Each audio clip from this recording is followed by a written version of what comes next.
Mesdames, Messieurs, bonjour. Le gender mainstreaming, c'est la stratégie pour l'intégration de la théorie du genre et c'est le concept promouvant l'égalité entre les hommes et les femmes. Il a été proposé pour la première fois en 1985 lors de la conférence mondiale sur les femmes à Nairobi au Kenya. L'idée a été développée sous l'égide de l'ONU et officiellement présentée en 1995 lors de la conférence mondiale sur les femmes à Pékin, en Chine.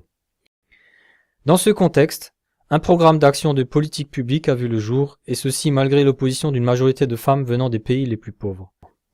Elles auraient évidemment préféré que l'on s'occupe des véritables conditions de la femme dans leur pays. Bien que ce programme international soit public et déployé à toutes les échelles de la société des différentes nations, il n'en demeure pas moins occulte et peu lisible pour le citoyen lambda. Le but ultime de cette entreprise est d'atteindre l'égalité des sexes.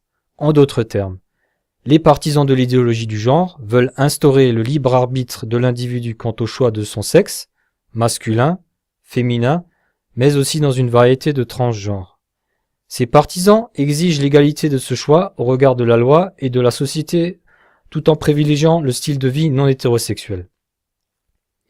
Ils combattent la norme sociale hétéro de la vie de couple ainsi que les valeurs traditionnelles de la vie de famille.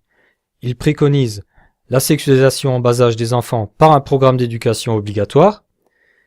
Ils réclament l'avortement comme un droit de l'homme, la suppression des termes père et mère et le remplacement dans le code civil par ceux de parent 1 et parent 2.